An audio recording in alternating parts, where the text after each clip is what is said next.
আমরা মুন্দিয়াগামী থানার স্টাফরা যখন নাকাটি করছিল আনুমানিক রাত্রে নয়টার সময় একটা টমটম গাড়ি আসছিল তেলিয়ামুড়া থেকে আমবাসা যাচ্ছিল। তো আমরা মুন্দিয়াগামীর 41 মাইল নাকা পয়েন্টে চেকিং করার সময় আমরা ওই টমটমে 3 জন লোক ছিল। তো একজন লোক আমরা পুলিশকে দেখেই সে ওইখান থেকে সে পালিয়ে গেছে।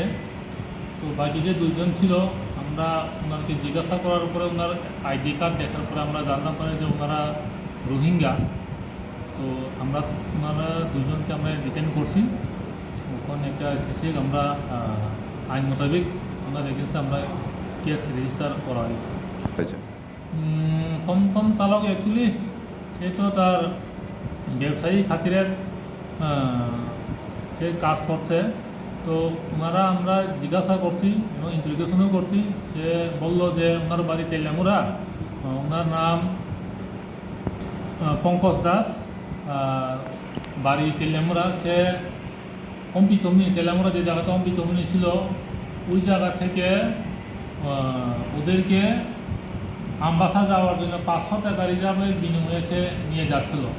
তো আমাদের এই নাকা পয়েন্টে আমরা চেকিং করার সময় ওই 3 জনের মধ্যে একজন তো পালিয়ে গেছে আর 2 জনকে আমরা রোহিঙ্গা হওয়াতে উইদাউট কোনো ডকুমেন্ট ছাড়া তারা ভারতে প্রবেশ করার আইনে আমরা সিসি কেস রেজিস্টার করা হইব। আইন মোতাবেক তাদের বিরুদ্ধে করাইব। আগামীকাল তাদেরকে কোর্টে করা হবে। আমরা ওদেরকে জিজ্ঞাসা করে জানতাম পারছি যে মা আর ছেলে।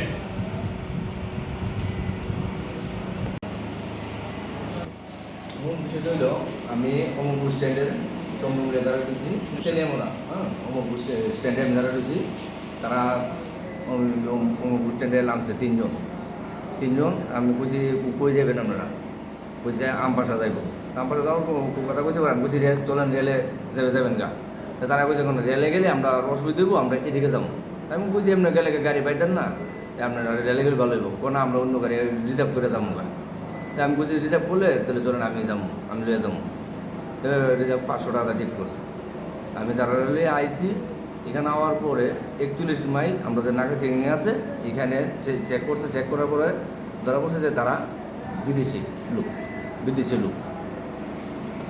2 জনরে অ্যারেস্ট করছে আর একজন বেঁকে গেছে। হ্যালো, এটা সন্ধ্যার পরে আমি আইসি, ঠিক আছে। আমি তেলিয়ামুড়া টু রেল স্টেশন মানে তেলিয়ামুড়া ভিতরে ইয়ে করি আর রিজার্ভ হইলে কোনো আমরা আই আমার গাড়িতে আমি ইয়ে করে আছি, রিজার্ভ নিয়েছি। চলো আমবাসা এরিয়া ইয়ে করেছি। পঙ্কজ দাস, তেলিয়ামুড়া।